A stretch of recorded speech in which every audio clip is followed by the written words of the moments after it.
Friends எல்லாருக்கும் வணக்கம். நாம் இப்போ என்ன பார்க்க போறோம்னா ஒரு புதுவிதமான ரெசிபி தான் பார்க்க போகிறோம். என்னன்னா இட்லி சாம்பார், அதாவது கத்திரிக்காய் போட்ட இட்லி சாம்பார், ஆனால் வித்தவுட்டு டால், பருப்பே இல்லாமல் ஒரு சூப்பரான இட்லி சாம்பார் பார்க்க போகிறோம். எப்படி பண்ணலாம் பார்க்கலாம் வாங்க. அதுக்கு நான் வந்து ஒரு 5 வெங்காயத்தை எடுத்து கட் பண்ணிக்கிட்டேன். இது கூட 6 தக்காளி எடுத்து கட் பண்ணிக்கிறேன். நான் குட்டி குட்டி தக்காளின்றதுனால 6 தக்காளி எடுத்து கட் பண்ணிக்கிட்டேன்.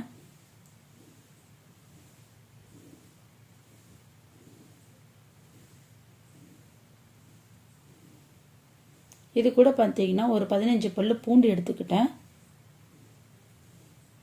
இது கூட பச்சை மிளகாய் எடுத்து போட்டுக்கிறேன். 10 பச்சை மிளகாய் எடுத்துக்கிட்டேன் காரத்துக்காக. நான் மிளகாத்தூள் எதுவுமே சேர்க்க போகிறதில்ல. ஸோ இது கூட பார்த்தீங்கன்னா ஒரு உருளைக்கிழங்க குட்டி குட்டியாக ஸ்லைஸாக கட் பண்ணி வச்சுருக்கேன், அதை போட்டுக்கலாம்.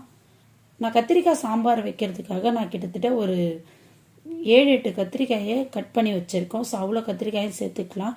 நான் ஒரு 7 பேர் சாப்பிட்ற குவான்டிட்டி வைக்கிறதுனால கொஞ்சம் அதிகமாக செஞ்சுருக்கேன். இவ்வளோ கத்திரிக்காயை நம்ம கட் பண்ணி எடுத்துக்கலாம். நம்ம எந்த விதமான பருப்பு எதுவுமே ஆட் பண்ண போகிறது இல்லை. ஸோ அதனால் கத்திரிக்காயை நம்ம நிறைய ஆட் பண்ணிக்கிறோம். இதை வந்து நம்ம ஒரு 3 விசில் போட்டு எடுத்துக்கலாம்.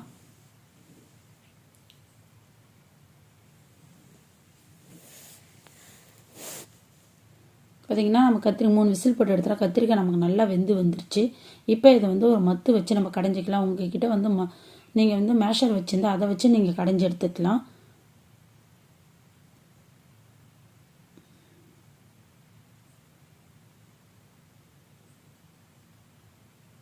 இந்த அளவுக்கு நம்ம வந்து சாம்பார் கடைஞ்சி எடுத்துக்கலாம். இப்போ இதை தாளிச்சிடலாம்.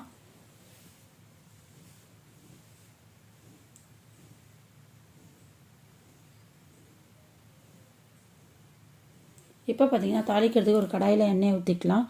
இது கூட கொஞ்சமாக கடுகு ஆட் பண்ணிக்கலாம். 2 ஸ்பூன் அளவுக்கு நான் கடுகு ஆட் பண்ணிக்கிட்டேன்.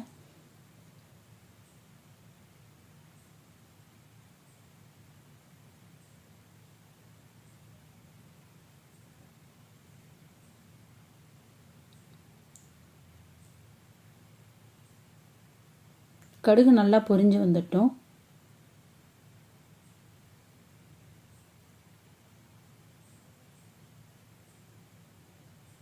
இப்போ வந்து நான் ஒரு 5-6 குண்டு மிளகாய் ஆட் பண்ணிக்கலாம். ஏன்னா காரத்துக்கு நம்ம வெறும் பச்சை மிளகாய் மட்டும் போட்டோம்.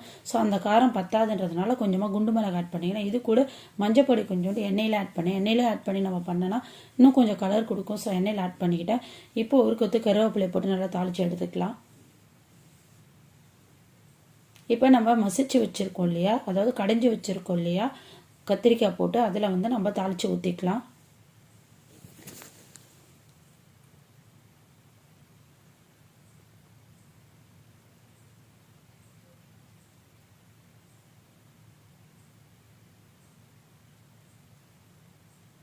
நமக்கு மஞ்சள் பொடி மேக்ஸிமம் இதிலே வந்து நமக்கு சரியாயிடும். பார்த்திங்கன்னா தாளித்து எடுத்துக்கலாம். இப்போ பார்த்திங்கன்னா நம்ம இதை வந்து ஜஸ்ட் ஒரு 5 மினிட்ஸ் வந்து கொதிக்க விட்டால் போதும். நமக்கு சூப்பரான ஒரு இட்லி சாம்பார் ரெடி ஆகிடும். இது கொஞ்சம் ஒரு 5 மினிட்ஸ் வந்து நம்ம கொதிக்க வச்சுக்கலாம். குக்கர்லேயே கொதிக்க வச்சுக்கலாம்.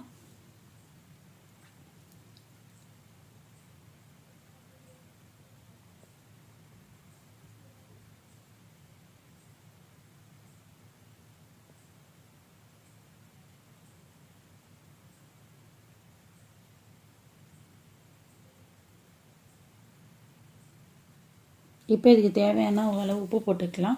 நான் 1 ஸ்பூன் அளவு கல் உப்பு ஆட் பண்ணிக்கிட்டேன்.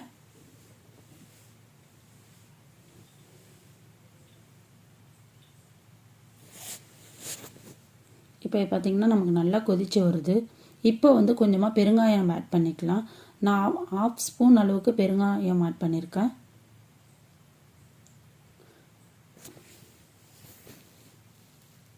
பார்த்திங்கன்னா நமக்கு சூப்பராக வந்து சாம்பார் ரெடி ஆயிடுச்சு. ரொம்ப ஈஸியாக ரொம்ப சிம்பிளாக ரெடி பண்ணுற சாம்பார்.